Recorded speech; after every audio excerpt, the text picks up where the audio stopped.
Voxemina sur le thème de l'impact de la Covid sur nous et nos organisations. Pour échanger et pour nous éclairer sur ce sujet, nous avons convié 3 intervenants aujourd'hui, mais je ne vais pas vous les présenter tout de suite, car je vais laisser la parole à Valérie Tando de Marsac, qui est fondatrice et présidente de Voxemina. Valérie, à vous la parole.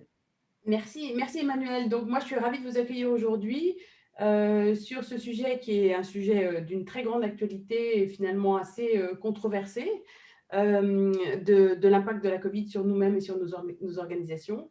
Donc je ne vais pas m'appesantir, juste pour vous dire que Voxemina, l'association a été créée il y a plus de 10 ans maintenant pour identifier et rassembler des femmes crédibles comme expertes.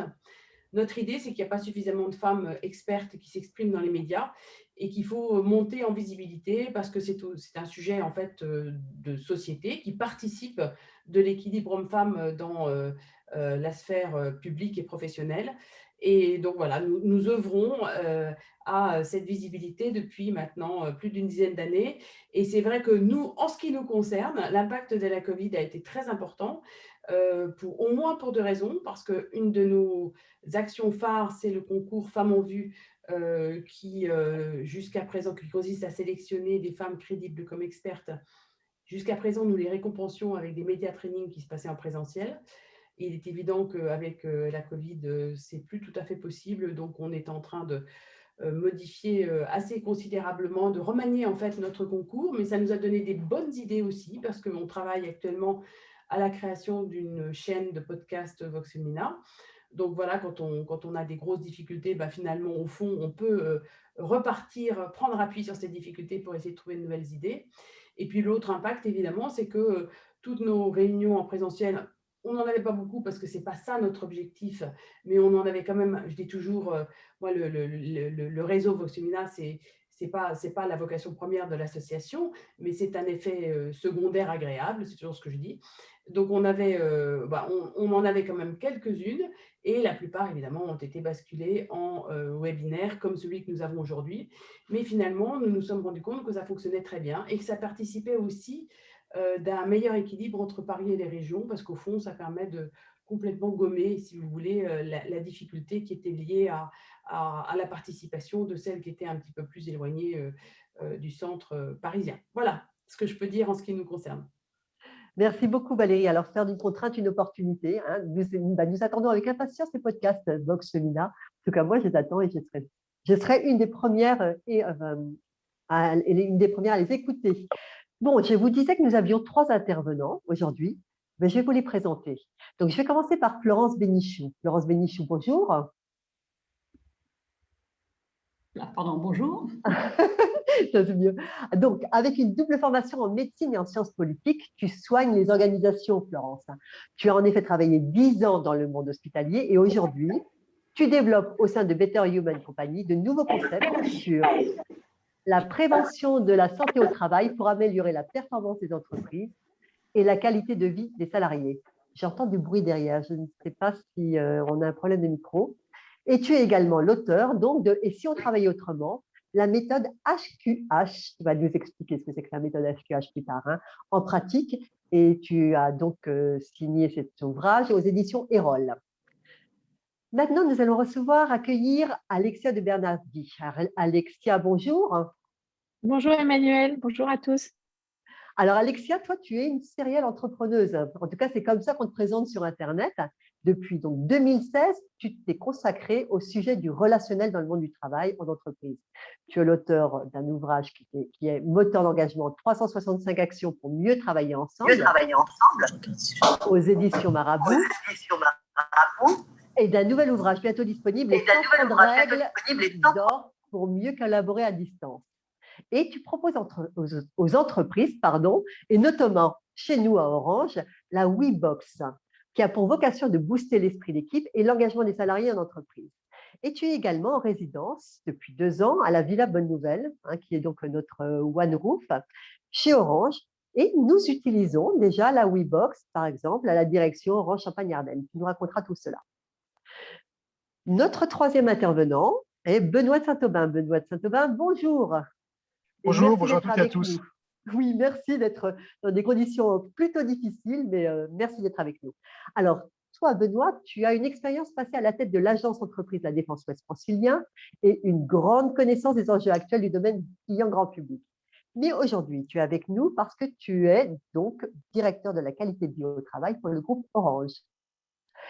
Je vais poser ma première question pour Florence. Je vais prendre en fait des quelques statistiques que Florence, tu citais dans un TEDx que tu as fait. 9% de salariés très engagés et 26% activement désengagés. Est-ce que ces moyennes ont évolué au cours de cette année inédite, Florence? Alors, oui, bien sûr, parce qu'effectivement, ce chiffre est daté d'avant le Covid. Ouais. Mais c'est quand même un chiffre qui interpelle parce qu'on a les salariés les plus activement désengagés en France. Et on s'interroge beaucoup pour ça parce qu'on a un management souvent très contrôlant et assez directif qui fait que ça désengage les salariés.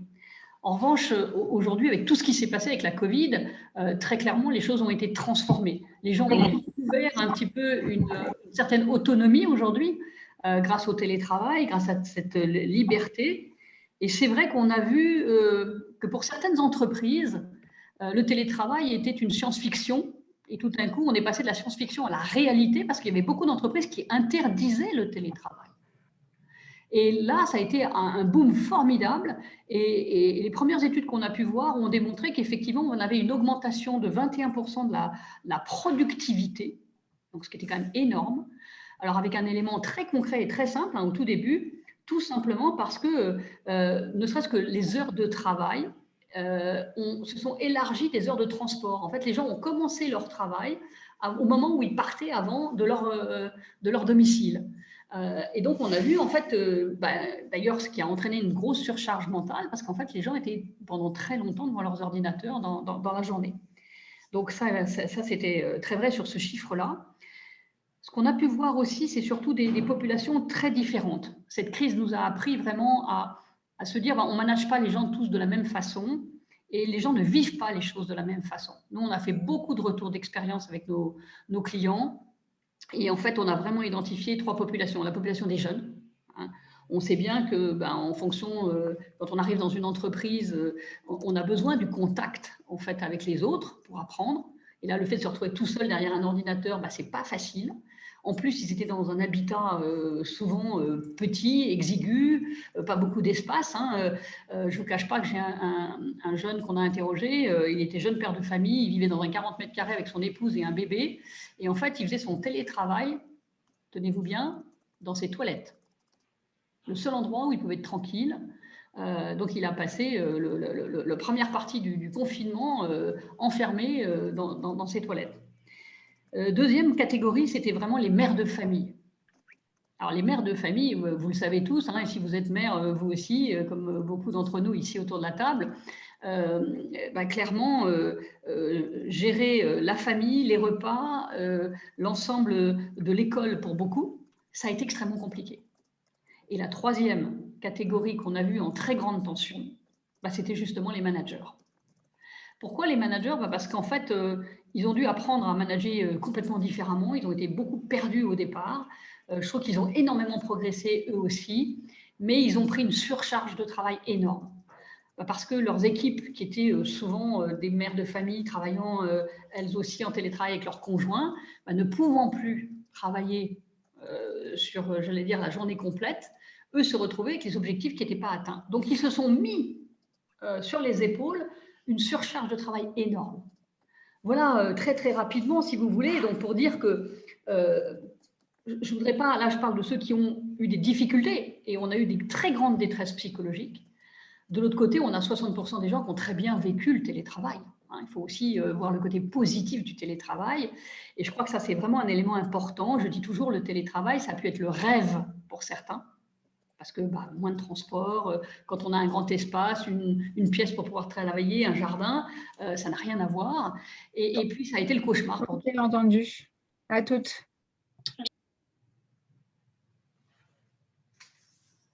Allô? Oui. Florence, nous vous écoutons toujours. Nous t'écoutons. D'accord. Non, ben voilà, c'était un petit peu ce que je voulais dire, parce que sur les chiffres aujourd'hui, je pense que le dernier chiffre que je voudrais vous donner en introduction, là, c'est vraiment de vous dire qu'aujourd'hui, on a quand même 48% des salariés qui sont en détresse psychologique. Donc l'isolement, le fait de ne pas avoir pu voir des gens, de ne pas avoir eu non plus d'exutoire. Vous savez, d'endroits où on va boire un coup avec les copains, aller au cinéma, faire des choses où on peut effectivement faire du sport de façon plus libre. À monter effectivement l'isolement, la détresse psychologique, avec même des dépressions beaucoup plus importantes. Hein. On a des niveaux de dépression aujourd'hui qui sont plus du double de celui qu'on avait antérieurement. On était à 10% de dépression, on est aujourd'hui presque à 25% sur des salariés. Merci beaucoup, Florence. Oui. Donc, oui, télétravail, le rêve ou le cauchemar. D'ailleurs, Alexia, dans les premières pages de ton nouvel ouvrage, hein, les 130 règles d'or pour mieux collaborer à distance, tu indiques que si 55% des salariés voulaient télétravailler davantage en avril 2020, il n'était plus que 29% 5 mois plus tard, après le confinement. Alors, est-ce que tu peux nous donner les raisons selon toi? Oui, alors, il est certain que la pandémie a été vraiment un accélérateur et on a tous plongé dans le grand bain du télétravail avec joie et aussi avec les limites qu'a présentées Florence en termes de qualité de vie ou de séparation des temps de vie. Donc, ce qui est vraiment formidable, c'est qu'on a pris 10 années d'avance sur les nouvelles façons de travailler, sur les notions de responsabilisation, d'autonomie, à la fois dans la relation employeur-employé. Donc, il y a eu beaucoup de choses. Mais en fait, sur la durée, le télétravail s'est révélé plus compliqué pour certaines personnes et pour l'entreprise et pour les équipes et pour les managers, comme disait Florence. Au-delà des aspects plus de bien-être au travail et de qualité de vie au travail, moi, je voudrais surtout souligner en fait la difficulté qu'on a eu de collaborer à distance, que ce soit avec des clients, fournisseurs. Et finalement, les relations ont pu être distendues et créer vraiment des tensions. Alors certains ont décroché, certains ont été en hyper-travail.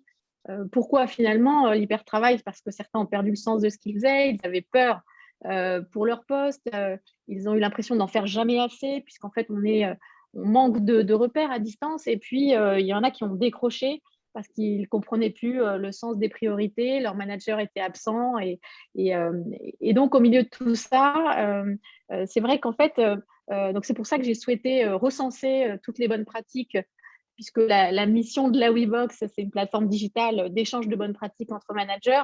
Et on se rend compte qu'il existe en fait des pratiques et il est nécessaire de structurer son management, notamment ses réunions, avec des nouvelles façons de faire. C'est-à-dire que si avant, on ne se posait plus la question de faire une réunion, maintenant, on va se poser la question de faire une réunion. Est-ce que c'est le bon format pour collaborer ensemble? Est-ce qu'on ne va pas mettre un peu d'asynchrone pour que chacun ait le temps de regarder tranquillement? Est-ce qu'on va raccourcir les réunions pour éviter que tout le monde tombe dans Candy Crush? Donc voilà, donc il y a une nécessité de revoir l'organisation du travail, à la fois à l'échelle de l'entreprise, mais aussi à son échelle personnelle.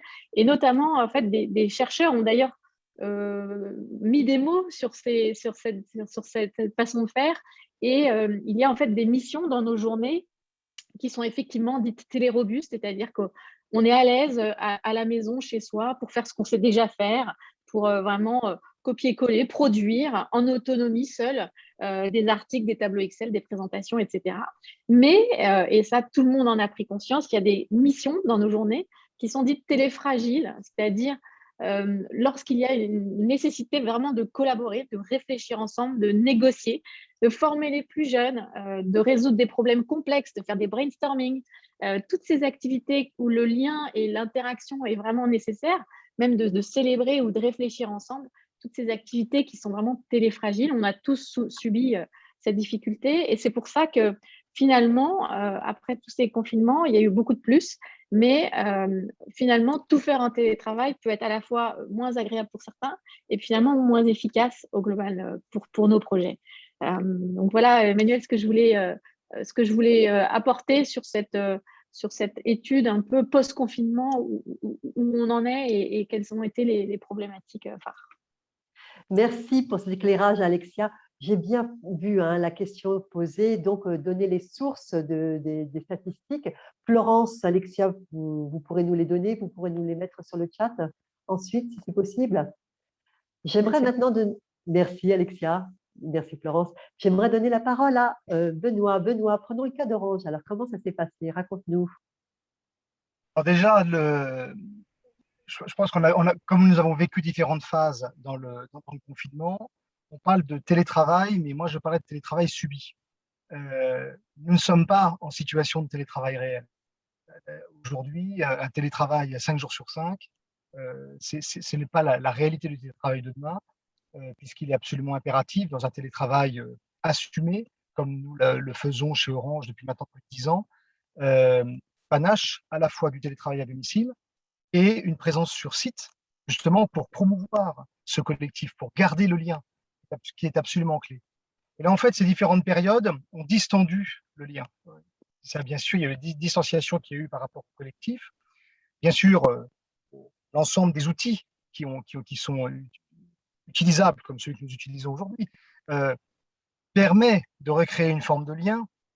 Tant mieux, mais on voit bien qu'au fil du temps, autant dans la première période, il y a une sorte d'approche de découverte, une forme, pour certains, alors j'allais dire, je vais reprendre ce que disait Florence tout à l'heure, une forme d'euphorie quand même pour la majorité, un peu de découverte, et finalement on se dit c'est pas mal, ce télétravail, on découvre autre chose, et on tente d'en voir les bons côtés, en sachant qu'il y a une population réellement là, qui a été, deux populations, des personnes vulnérables, et en effet les femmes avec enfants, alors là, qui ont vraiment vécu des périodes qui étaient compliquées, puisqu'en fait, elles cumulaient l'ensemble des activités. Donc, j'espère que je ne vais pas être trop stéréotypé, mais en tout cas, par rapport à l'ensemble des remontées qu'on a pu avoir, puisqu'elles prenaient en charge à la fois le travail de la maison et leur activité professionnelle.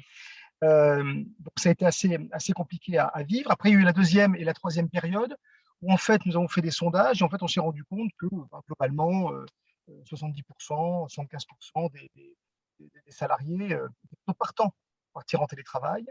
Et en fait, on n'a pas de statistiques particulières sur le sujet, mais ce que l'on ressent et ce que l'on prévoit, c'est qu'en fait, il y a une forme d'érosion quand même, il y a de ce télétravail. On comprend mieux pourquoi, parce que ces différentes périodes nous ont montré réellement quelle est la réalité du télétravail.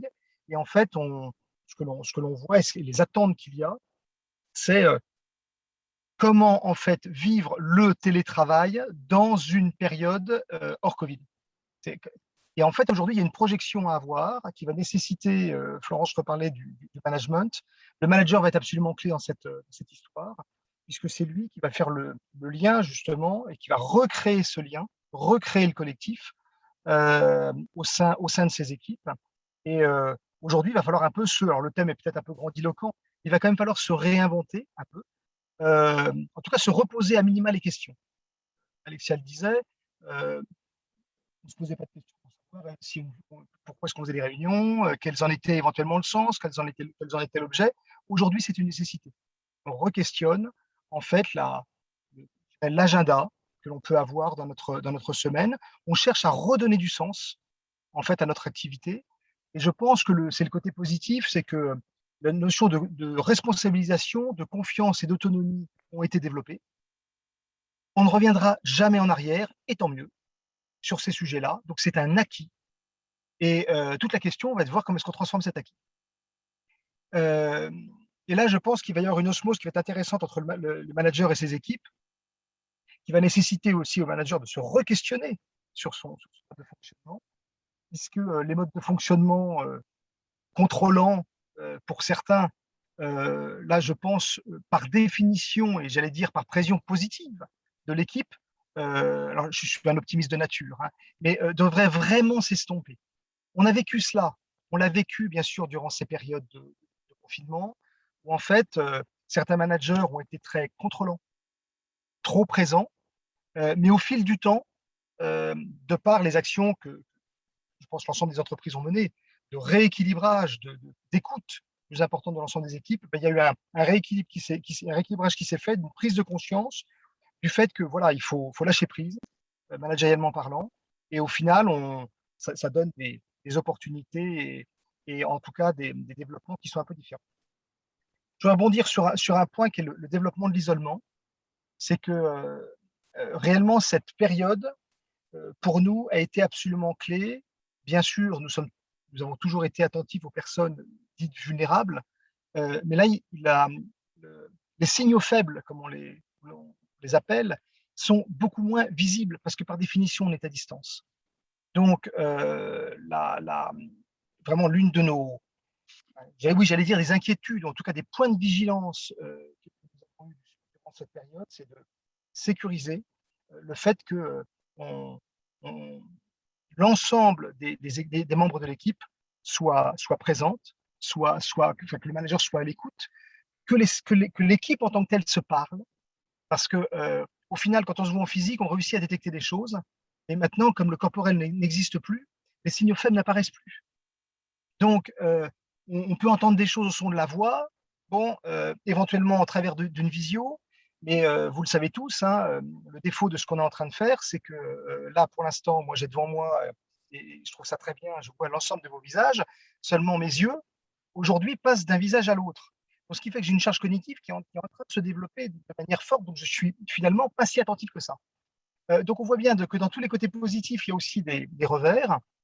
Et toute l'importance, c'est de réussir à identifier, vous donniez Florence, ce chiffre tout à l'heure, donc de 26%, je crois, de personnes qui étaient en situation d'isolement, enfin, je crois avoir aperçu ça. C'est important. Moi, je ne sais pas le chiffrer, hein, pour nous. Je ne pense vraiment pas que ce soit aussi important, mais parce qu'on nous a mis d'autres types de dispositifs. Mais en tout cas, c'était un point de vigilance particulier. Et après, je ne vais pas être trop long. Ce qu'on a vécu, c'est l'explosion en fait de la frontière entre la vie pro et la vie perso. Finalement, il n'y a plus de frontières. Le pro rentre dans le perso dans le pro.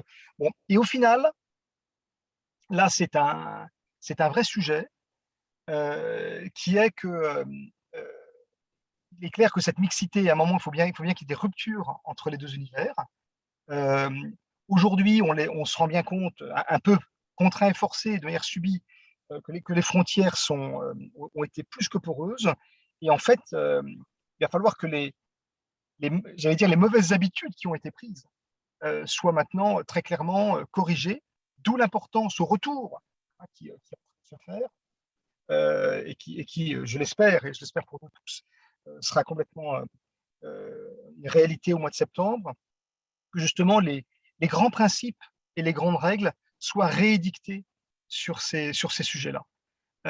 Parce qu'en fait, sinon, on rentre vraiment dans des approches d'effet tunnel, comme on a pu le vivre à certains endroits. Voilà, rapidement brossé. Donc, on reviendra, je pense, tout à l'heure sur les effets plus positifs. Voilà, mais j'ai mis un peu en exergue pour compléter, je dirais, au niveau de l'entreprise que nous avons vécu durant cette période. Merci beaucoup, Benoît. Et je retiens une chose qui est importante, c'est vrai que nous avons subi ce télétravail, ça n'est pas un vrai télétravail. Ça, c'est important ce que tu disais et c'est important de le souligner. Tu as aussi souligné donc la charge de travail sur le management. Donc, Florence, tu en as parlé tout à l'heure. J'aimerais qu'on revienne un peu sur le lien maintenant, ce lien que le travail à distance a mis à mal. Et quand on parle de lien, on parle aussi d'intelligence collective. Alexia, est-ce que tu veux nous donner quelques explications sur ce que crée cette intelligence collective, comment on fait de l'intelligence collective à distance? Alors, c'est vrai que on a beaucoup parlé donc là des liens. En fait, plus globalement, je pense qu'un gros risque du télétravail tel qu'on l'a vécu, c'est vraiment la perte d'intelligence collective. Et je pense que c'est un risque à l'échelle du pays. Hein. C'est une diminution de l'innovation, de la résolution des problèmes complexes. Parce qu'à distance, en fait, on a du mal à inventer des choses parce que lorsqu'on est isolé, que ce soit chez soi ou dans un lieu qui n'est pas l'entreprise, eh bien, il y a une forme de routine qui s'installe et on a du mal à faire face à l'incertitude. Donc, on va en fait produire ce qu'on sait faire, petit à petit s'enfermer. Il n'y a plus de place pour la sérendipité, en fait, hein, quand on est en télétravail. Donc, une conséquence pour les entreprises de la perte de lien, c'est vraiment la perte d'intelligence collective, à la fois parce que la tendance naturelle est de se renfermer, et puis par ailleurs parce que le partage d'informations est moins fluide, à la fois le partage d'informations informelles dans les couloirs, mais aussi plus au travers de toutes les rencontres qu'il pouvait y avoir. Et il faut vraiment réinventer en fait toutes ces conditions qui créent l'intelligence collective. Alors, en plus, au-delà des aspects techniques que je citais là, c'est vrai que le lien, les relations, la sécurité psychologique qu'on peut avoir, où on se sent à l'aise avec les autres, on se sent en confiance pour partager, exprimer ses idées, exprimer qu'on n'a pas compris, etc. Eh bien, c'est le premier moteur de l'engagement. Donc, en ayant ces liens qui s'abîment, eh bien, non seulement on va moins innover, on va être moins en intelligence collective, et en plus, petit à petit, l'engagement va être moins bon et la confiance va petit à petit s'abîmer. Alors, pourquoi, en fait, c'est vrai que on a cité plein de raisons qui ont pu faire que les liens ont été abîmés et toute cette vie sociale qui nous a manqué. Moi, je voudrais mettre peut-être un focus sur les rituels. C'est qu'en fait, il a été difficile pour les managers, et je rejoins Florence Bénichou, vraiment pour les managers, ça a été extrêmement difficile de réinventer des rituels qui vont de nouveau générer cet engagement, cette intelligence collective, cette créativité, cette envie de se lever le matin. Et donc, certains ont cherché à adapter ces rituels de façon digitale avec des stand-up meetings, des meetings à distance, des cafés du matin en Skype, des TEDx qu'on va regarder tous ensemble et puis ensuite on va débriefer, des icebreakers en début de réunion, des quiz pour interagir en réunion. Donc, toutes ces techniques nous démontrent qu'en fait, pour maintenir l'intelligence collective et maintenir les liens, en fait, il faut vraiment beaucoup de travail pour adopter des nouvelles méthodes de travail et structurer l'informel. C'est vrai que ça peut paraître étonnant, mais il faut qu'on structure des cafés, il faut qu'on structure et qu'on planifie des appels impromptus. Il faut vraiment en fait créer des nouvelles façons de faire et tout réinventer pour pouvoir maintenir l'audace des entreprises, l'innovation et la capacité à se démarquer dans nos produits et dans tous nos projets. Merci beaucoup, Alexia. J'ai des questions passées, nous allons les prendre, il n'y a pas de souci, mais j'aimerais, on a une notion qui est très importante, qui était la confiance. Et j'aimerais qu'on en reparle avec toi, Florence, parce que la confiance, ce n'est pas si facile que ça à instaurer, surtout à distance. Oui, la confiance, c'est peut-être le sujet central d'ailleurs. Ouais. Parce que tout ce que vient d'évoquer Alexia, je partage complètement ce qu'elle dit. Il y a peut-être une petite chose qui est très compliquée. C'est-à-dire qu'on a voulu structurer l'informel et rappelez-vous, lors du premier confinement, on a même structuré aussi dans notre vie personnelle des cafés, des apéros Zoom, etc. Et puis les gens en ont eu ras-le-bol aussi. C'est-à-dire qu'il y a eu un épuisement de tout ça. Et donc je pense aussi que oui, il faut structurer l'informel, mais moi je crois qu'il faut vraiment avoir une vraie attention. Une vraie considération pour l'ensemble de ses collaborateurs. Et faire que chacun de ses collaborateurs, c'est comme si c'était, pardonnez-moi de le dire aussi librement, mais des membres de la famille, quoi. Donc, il faut qu'on prenne soin les uns des autres. C'est juste ça.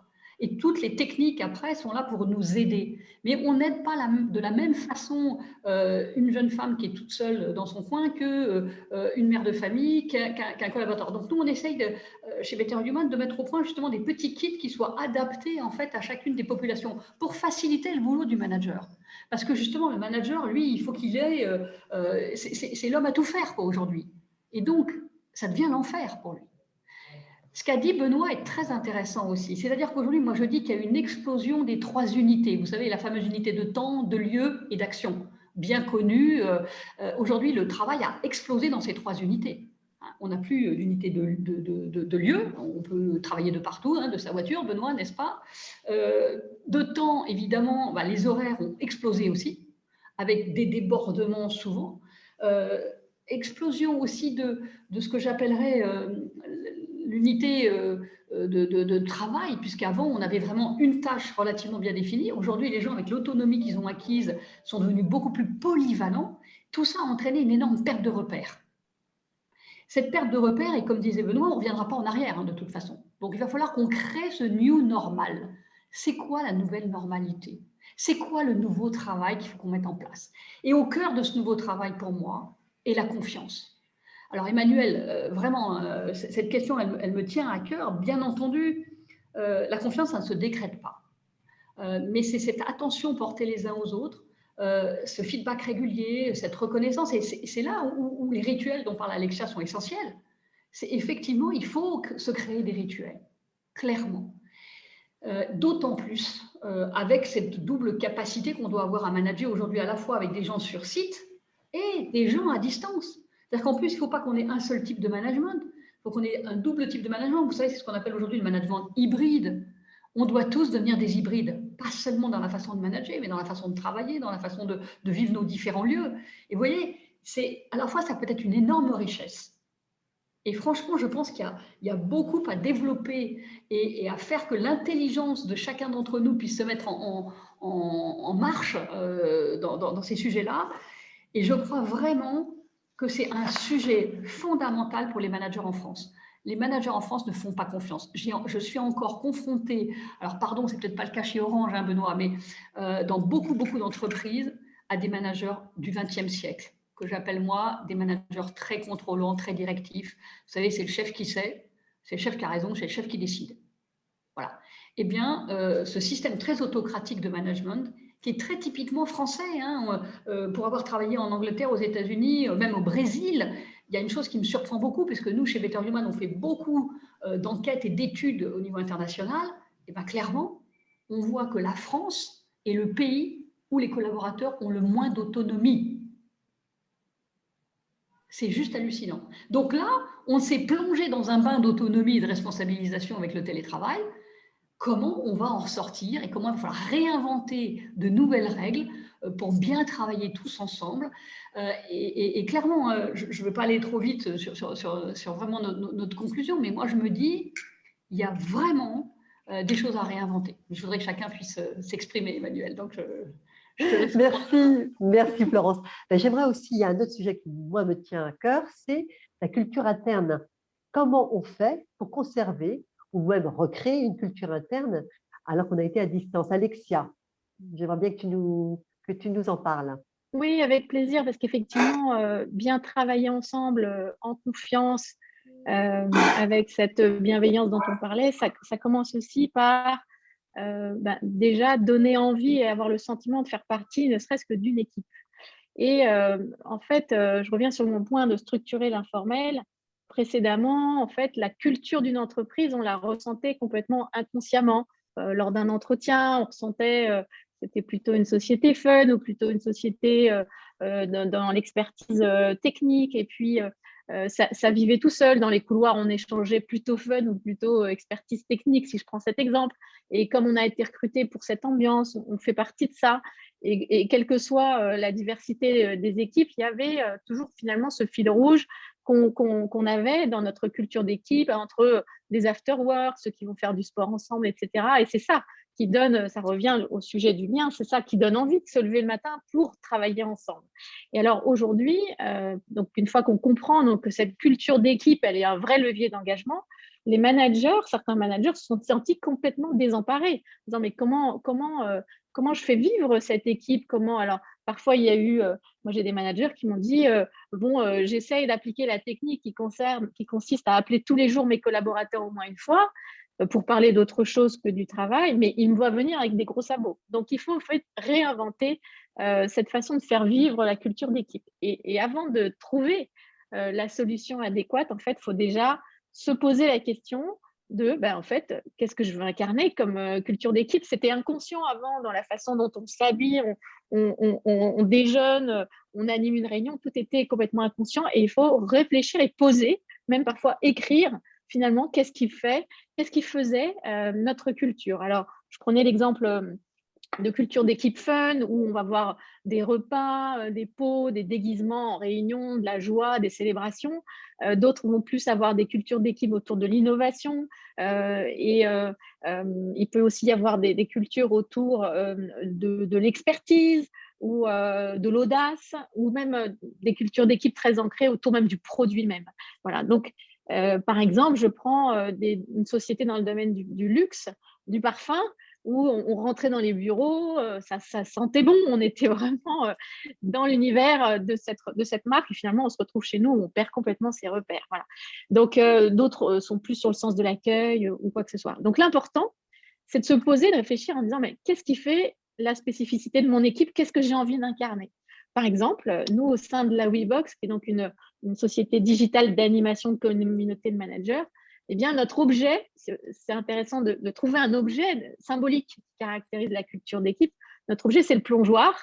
Alors, pourquoi le plongeoir? Parce que, en fait, on se jette à l'eau perpétuellement et on dit toujours qu'on plonge dans le grand bain. Voilà, c'est l'univers des startups, etc. Et donc, si je prends mon exemple du plongeoir, alors vous, c'est peut-être, je reprends l'exemple du parfum, je reprends l'exemple du déguisement, je reprends l'exemple de l'expertise technique. Comment, maintenant que je l'ai trouvé, c'est ça qui incarne mon équipe, comment je donne vie à ça? Donc ça, c'est une méthode qu'on a en fait apprise d'un partenaire qui s'appelle Calapa, avec qui on a animé un événement sur ce sujet, et qui dit quel objet représente ça et comment je le décline maintenant à distance. Alors, si vous êtes dans le fun, certains ont fait plein d'apéros Skype, etc. Mais même de venir déguiser, de faire des icebreakers, on peut continuer à le faire à distance. Nous, le fait de se jeter à l'eau, on fait beaucoup de brainstorming, où chacun va vraiment exprimer ses idées. On teste toutes les idées, même des apprentis, des stagiaires, on teste toutes les idées qu'on nous propose. Et si vous êtes plus dans la technique, dans l'expertise, dans l'innovation, je prenais l'exemple des TEDx qu'on peut regarder ensemble et puis ensuite sur lesquels on débriefe. Donc voilà, c'est plein d'exemples pour dire qu'il faut quand même poser, formaliser, structurer un petit peu plus ce qui fait de la culture de l'équipe. Et c'est à partir de ça, en fait, qu'on va trouver les nouveaux rituels. Voilà, on ne va pas forcément tous partager nos recettes de cuisine, hein, ça ne le fait peut-être pas du tout. Voilà. Merci beaucoup, Alexia. J'ai vu passer quelques commentaires, enfin un commentaire, oui, c'est vrai, mais nous traitons. Mais pour pouvoir parler de l'impact de la Covid, il faut bien savoir ce que nous avons vécu. Et je pensais que c'est important quand même de partir de ce qui a été vécu. Chacun a vécu différemment cette période. Et donc, on va passer aux effets positifs et puis ensuite, ne vous inquiétez pas, nous allons nous projeter. Voilà.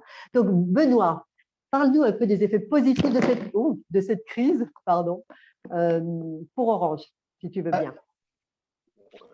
Pour Orange, et je pense de manière générale pour Ouais. l'ensemble des entreprises et des salariés, c'est que ça a été, si on voit le côté positif des choses, une formidable opportunité.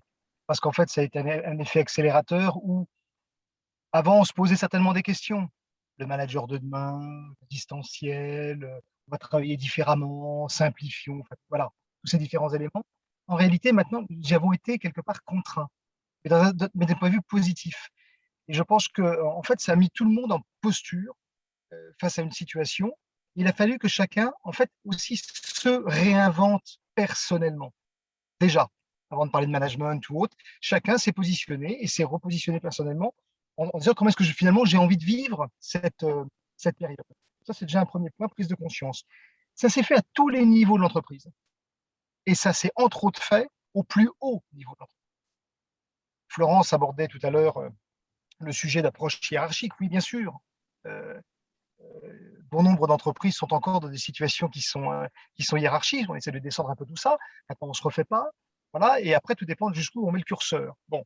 Mais à partir du moment où l'ensemble des acteurs, au plus haut niveau du management, ont vécu ces situations de distanciel, ont vécu des situations de vulnérabilité, ont eux-mêmes été touchés par des situations familiales, proches de gens en difficulté, qui ont été malades, de salariés de leurs équipes proches qui sont en difficulté, ça a eu un effet que je trouve particulièrement positif, ça a remis l'humain au centre. C'est-à-dire qu'aujourd'hui, l'approche qui parfois, oui, peut être un peu, il y a une politique, il y a des objectifs, définition des résultats, etc., etc. En fait, tout cela, nous sommes tous retrouvés très humains. Parce qu'en fait, on était tous touchés par ces situations qui étaient des situations compliquées. Et personne n'a été à l'abri de tout cela. Donc, je pense que c'était une grosse prise de conscience. Je pense aussi que c'est pour ça, pour revenir au management, que voilà, ça nous a permis un peu de réaiguiser nos sens sur ces sujets qu'on avait peut-être mis de côté, hein, dans certains cas. C'est pour ça que je pense que quand on parle de qualité de vie au travail, on est beaucoup moins en train de penser au bien-être, au massage, au genre de choses, et beaucoup plus à d'autres types de sujets. Hein.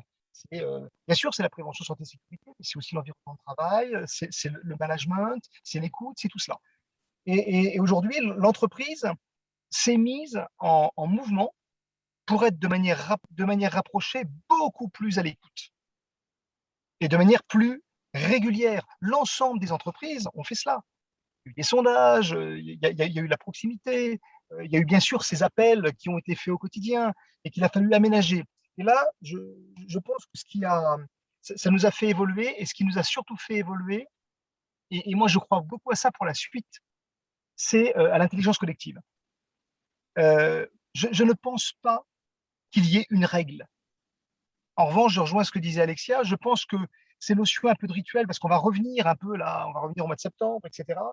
C'est pas la peine de réinventer la roue, hein, donc il y a des grands principes, il y a des approches, j'allais presque dire des formes de… Oui, ça pourrait être une forme de méthode, après chacun se l'approprie comme il le souhaite.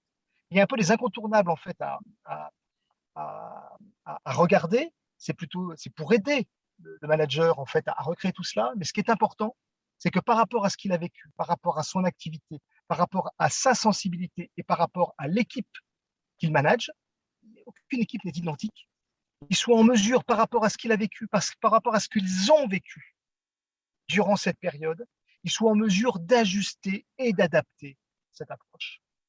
Et là, on rejoint des notions d'autonomie, de confiance. Il n'y a pas de contrôle sur un sujet comme ça. À un moment, c'est, voilà, tu es manager, on est là pour s'aider, pour s'entraider entre managers, dans les équipes, etc. Mais il y a un moment, voilà, il faut que les sensibilités de chacun s'expriment. Et après, c'est ce que nous sommes en train de faire, l'idée est de dire sur la base de principes un peu communs, de jouer des approches de partage par communauté, pour qu'au fil du temps, les choses se fassent. Il est tout à fait illusoire de penser que le 1er septembre, nous revenons tous sur site, voilà, ben, nos rituels seront faits, tout sera calé, etc. Pas du tout. Nous allons nous retrouver tous différents. Et donc, il va falloir ajuster tout cela, et ça ne se fera pas d'un coup de baguette magique, ça ne sera pas en une semaine. Ça va se faire dans le temps. Et venant du business, où les choses se gèrent en 24 heures ou en 48 heures, là, nous parlons de mois, voire d'années. Et tout ça va nous faire évoluer aussi notre culture, va faire évoluer nos valeurs. Donc en fait, nous sommes à un tournant. Je pense que c'est une période qui est absolument exceptionnelle, parce que nous sommes à un tournant, et je pense que si aujourd'hui on l'adresse correctement, avec cette confiance, hein, avec aussi la prise de conscience, on l'a dit, qu'on ne peut pas tout faire peser et poser sur le manager, c'est impossible. Il faut des approches de backup pour derrière, de soutien, pour que tout ça puisse se faire. Ben on aura toutes les chances de pouvoir réussir. Puis après, je crois qu'il faut des quick wins. Il faut des petites choses toutes bêtes dont on a parlé depuis des années. Donc, je vous en citer une qu'on a lancée chez Orange, qui est vraiment simplissime, mais parfois sont les idées les plus simples qui sont parfois les meilleures. On se dit toujours, voilà, nous avons tous la réunionite aiguë. Et dans notre journée, qui sont des journées extensibles, on se rend compte que parfois on passe d'une réunion à l'autre, alors visio, etc., tout ce qu'on peut vouloir. Là, l'idée était très simple, c'est de dire un meeting ne peut pas durer plus de 45 minutes. Et entre la 45e minute et l'heure, les 15 minutes, c'est une période de pause. Alors vous allez me dire, oui, c'est sympathique, mais maintenant, bon, voilà, la seule différence qu'il y a eu, c'est que ça a été en fait DRH du groupe, aujourd'hui, l'a exprimé. Tout vient du haut, à un moment ou à un autre. Et il faut qu'il y ait on se donne cette liberté. Je vous donne un autre exemple. Comme je suis en train de le faire, j'aurais été très gêné il y a certainement quelques années, mais être dans ma voiture pour en fait m'exprimer auprès de vous, maintenant, ne me dérange pas vraiment, comme je peux avoir un appel avec un collaborateur dans la rue. Voilà, s'il n'y a pas de confidentialité ou autre, voyez, mais pour prendre des nouvelles, pour traiter un sujet. Je pense que voilà, tout cela, il faut aussi que l'on montre, chacun, tous les niveaux où nous sommes, que finalement, voilà, tout est possible, il n'y a pas de tabou. Faisons du test and learn, essayons, regardons et ajustons. Et je pense que nous allons être dans une période c'est même pas de la prise de risque, parce qu'une prise de risque à ce niveau-là, elle est quand même très limitée, mais appelons-la comme ça si on veut. Testons, tentons, ajustons, mais faisons-le en collégialité. C'est en redonnant du sens au démarrage, en posant en fait et en partageant avec l'ensemble des équipes, en étant d'accord sur le sens, sur la ligne directrice qu'on souhaite se donner. Après, le chemin, ça se travaille ensemble. Merci beaucoup, Benoît. Alors, je vais reprendre une question que nous avions. C'est comment ne pas décevoir les salariés qui vont rentrer en septembre. Et j'aimerais bien mettre à cette question, Florence, l'idée d'importance de l'exemplarité. Tu en as parlé, Benoît. Je pense que c'est important qu'on y revienne dessus aussi. Florence? Bien. Alors d'abord, j'ai adoré ce que vient de dire Benoît, parce qu'effectivement, on a beaucoup parlé de bien-être pendant des années dans les entreprises. Il y avait du yoga, des salles de sport, de la méditation, tous ces trucs-là qui sont géniaux, hein, c'est de la qualité de vie, mais on était hors sujet pour moi. On était sur de la qualité de vie hors travail. Et ce qui compte aujourd'hui pour moi, c'est pas du tout le bien-être, c'est le être bien au travail. Et je reviens sur ta question là maintenant, Emmanuel, c'est de dire, bah oui, quand on va revenir, comment, la vraie question, ça ne va pas être le bien-être, c'est comment être bien ensemble. C'est ça la vraie question auquel on va avoir à répondre. J'entends plein de boîtes qui disent comment on va donner envie aux gens de revenir au travail. Je trouve que ce n'est pas le bon sujet. Le bon sujet, c'est comment est-ce qu'on va retravailler ensemble. Ce n'est pas juste, il faut donner envie aux gens de revenir. Non. C'est comment est-ce qu'on va travailler ensemble et comment justement l'exemplarité, elle vient du haut, elle vient toujours du haut, là-dessus, il n'y a pas de doute. Alors, attention, là encore, tout n'est pas identique. Moi, ce que je constate, c'est que par exemple, dans des organisations où il y a eu vraiment des gens qui sont restés sur site tout le temps, et il y a eu des gens qui étaient en télétravail. Et là, on s'est retrouvé avec des gens qui ont dit pendant des mois, nous, on a été au front, on était voilà, sur le site, on a continué à travailler dans les usines, dans les magasins, dans des choses comme ça. Et puis les autres qui étaient en télétravail étaient perçus comme des planqués, hein, pardonnez-moi de le dire comme ça, et là, il y a une vraie scission qui s'est faite dans les entreprises. Vous voyez, ça, c'est un exemple très concret. Et là, je peux vous dire que retravailler ensemble, c'est compliqué. Parce qu'il y a toujours cette notion de, bah oui, ils ont eu la chance, ceux qui étaient les planqués dans le télétravail, hein. Donc, ceux qui sont des gens qui ont pu télétravailler sont perçus par les autres comme effectivement des privilégiés.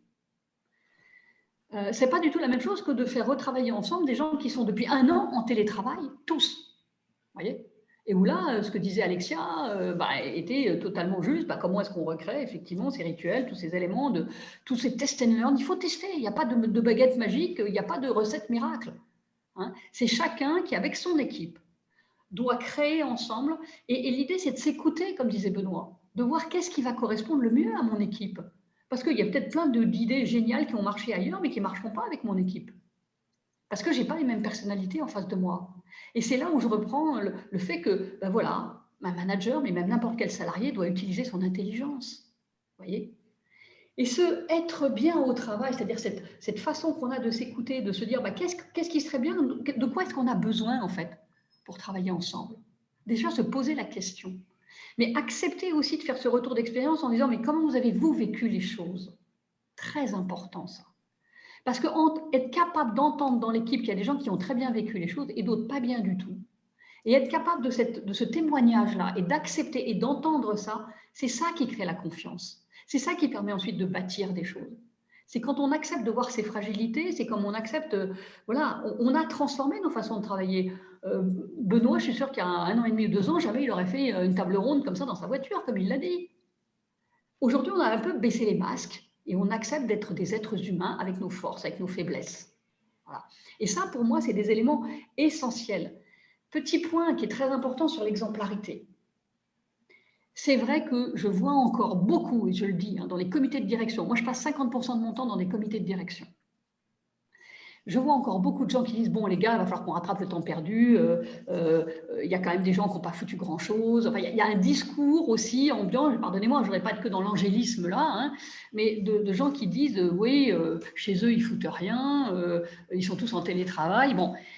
Et c'est vrai qu'il y a un épuisement, donc on voit aujourd'hui une baisse de la productivité. Mais attention à ça, parce qu'aujourd'hui, vous avez quand même des gens qui se sont extrêmement investis dans le travail, avec des très grosses d'ailleurs surcharges mentales. Et je pense que ce qu'il faut, c'est vraiment expliquer au comité de direction qu'il ne faut pas prendre des décisions uniquement pour les 4 ou 5% qui sont peut-être ce qu'on peut appeler des tirs au flanc. Il faut manager pour les 95% qui ont envie de bien faire leur travail. Et si vous mettez en place des règles pour les 5% seulement, vous allez décourager et désengager les 95 autres pourcents.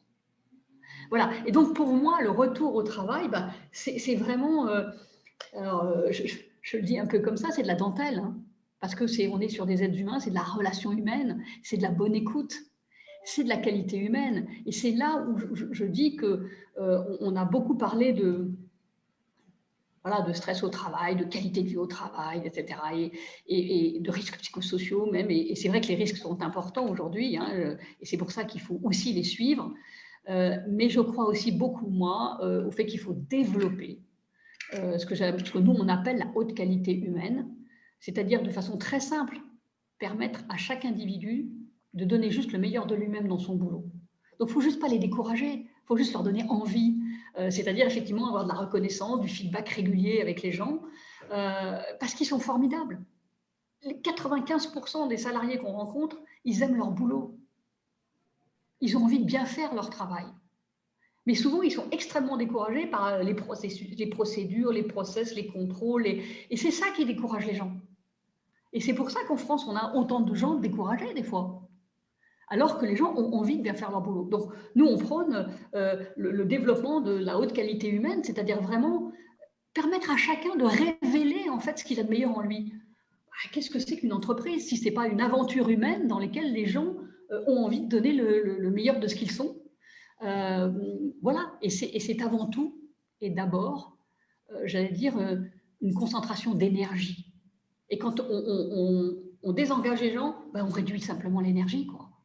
Voilà, donc nous sommes, en tant qu'être humain, des énergies, alors que si on est reconnu, si on est motivé, si on nous dit « chouette, c'est super bien ce que tu as fait », et ben ça fait un bien fou aux gens. Et ça leur donne envie simplement de poursuivre et de continuer. Mais on ne sait pas dire merci en France, hein. On ne sait pas dire merci. Merci, c'est super ce que tu as fait. Ça, c'est un truc que j'entends pas souvent dans les entreprises.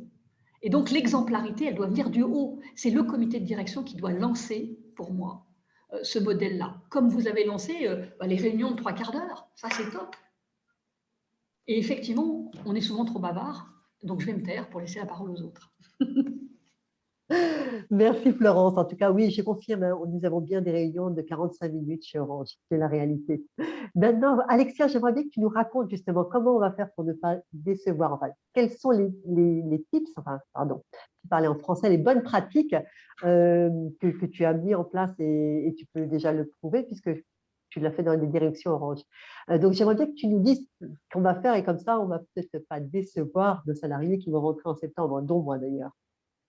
Oui, tout Alexia? à fait. Alors, je rebondis complètement sur ce que disaient Benoît et Florence parce que je buvais du petit lait parce qu'en fait, effectivement, chacun doit désormais trouver sa propre façon de travailler par l'intelligence collective. Chacun doit trouver des quick wins. Mais en fait, quand on est manager, on dit bah, oui, mais moi, je fais comment test and learn, mais qu'est-ce que je teste? Qu'est-ce que je teste? Comment je me lance? Comment je vais être exemplaire? Qu'est-ce que je peux faire là demain de différent? Comment je m'y prends? Et je pense que c'est peut-être la question qui permet d'apporter une réponse aux inquiétudes sur la rentrée. Qu'est-ce qui correspond le mieux à mon management, à mon équipe? Et du coup, c'est la question qu'Orange s'est posée à la région donc de la Dogne, donc Champagne, Ardennes, Picardie, maintenant aussi Alsace, Lorraine également, en disant bah, comment on pourrait, grâce à l'intelligence collective, faire en sorte que les managers partagent entre eux leurs bonnes pratiques, leurs doutes, leurs petites victoires, pour trouver leur propre nouvelle façon de travailler et pour trouver leur façon de préparer la reprise sur site, l'hybride, etc. C'est un peu comme du co-développement, c'est ce qu'on appelle l'apprentissage entre pairs. Et en fait, c'est le métier de la WeBox. Effectivement, il n'y a pas une seule façon de faire. Et la WeBox, on répond à cette question qui est de dire, mais toi, tu fais comment? Voilà. Donc, concrètement, de quoi il s'agit? C'est une expérience digitale, donc c'est une application d'intelligence collective, ou je dirais plutôt de formation par l'intelligence collective. On est vraiment dans la montée en compétences des managers et c'est une application que les managers utilisent 5 minutes par jour en moyenne. L'idée, c'est que l'application, sur plusieurs mois, propose quotidiennement des quick wins, faire des réunions de 45 minutes, démarrer par un icebreaker, voilà une technique de feedback pour terminer une réunion, prends ton téléphone, appelle un collaborateur dont tu n'as pas eu de nouvelles depuis quelques jours. Donc, l'application propose des quick wins à faire, à challenger et surtout, c'est rédigé de la façon à ce que les managers réagissent et partagent leurs propres pratiques.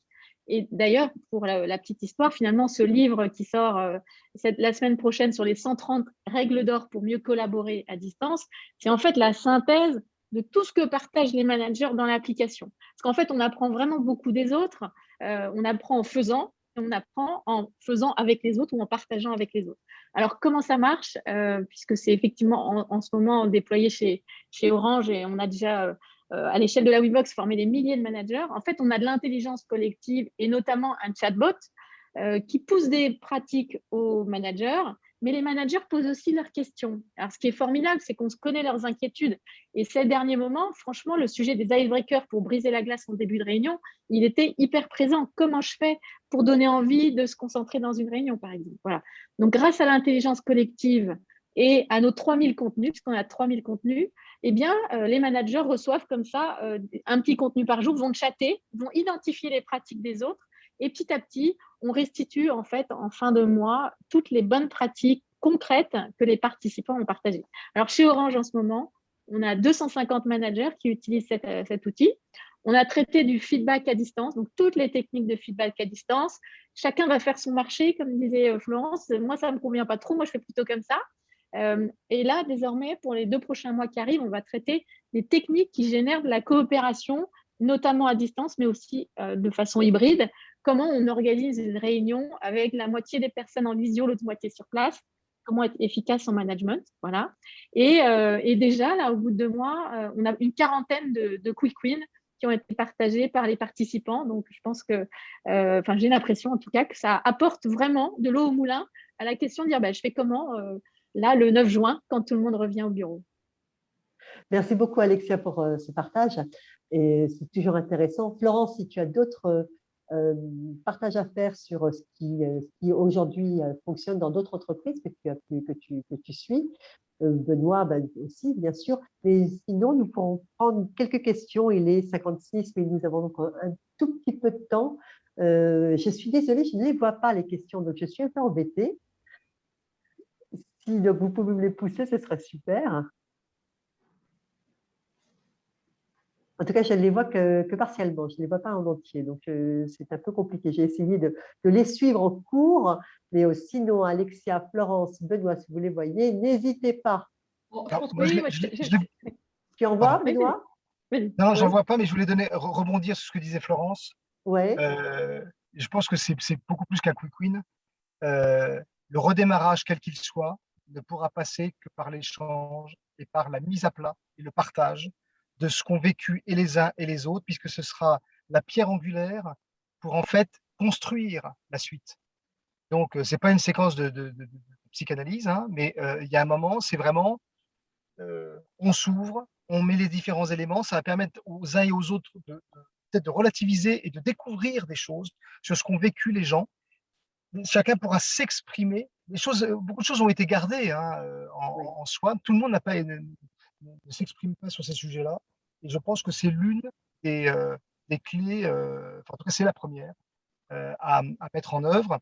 Et puis après, il y a en effet l'accompagnement des managers. Tout le monde ne peut pas du jour au lendemain s'improviser comme ça. Et donc, je pense que le fait de pouvoir identifier et apporter un soutien aux managers qui en ont besoin par des approches justement de partage, d'animation ou autres avec eux, en coaching, en soutien, en vidéo ou autre, peut aussi être une solution.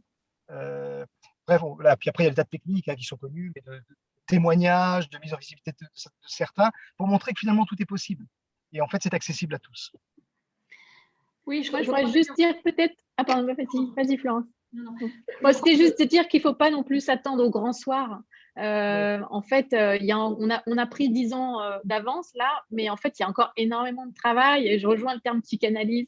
Voilà, faut pas s'attendre au grand soir. Chacun, en fait, avec beaucoup d'humilité, va un peu remettre à plat en disant, et on est tous en fait co-responsables de la façon dont ça se passe, plus ou moins. Mais Florence, je te laisse enchaîner du coup. Non, mais je suis d'accord avec tout ce qui vient d'être dit. Hein. Je pense qu'on est à peu près tous les trois sur la même longueur d'onde. Peut-être ce que je dirais, et je trouve que ta WeBox est super parce qu'effectivement, elle permet, à mon avis, de colliger un tout petit peu les bonnes pratiques. Nous, on pense aussi qu'à la rentrée et au retour, les gens vont avoir envie de moins de digital et d'un peu plus d'humain. Voilà. Et donc de plus de vraies relations humaines, de se retrouver, donc du plaisir à échanger. Nous, on anime aussi beaucoup de communautés de managers et on les anime en fait en réalité parce que ça crée la confiance entre eux. Et c'est ça qui est formidable, c'est qu'effectivement, quand on échange des bonnes pratiques, au début, on échange ce qui marche bien, parce qu'on est fier de présenter les succès qu'on a. Mais à un moment donné, les managers, ils commencent aussi à échanger sur leurs échecs. Et ça commence à créer la confiance encore plus. Parce que quand je peux dire à quelqu'un, tiens, j'ai essayé ce truc-là, mais ça ne marche pas. En tout cas, ça ne marche pas chez moi, donc peut-être que je ne l'ai pas bien fait, ou peut-être que… Et là, la communauté des pairs qui soutient en fait son collègue, parce qu'il est jeune, parce qu'il apprend à manager, parce qu'autre chose, c'est là que la confiance se crée. Et là, c'est formidable.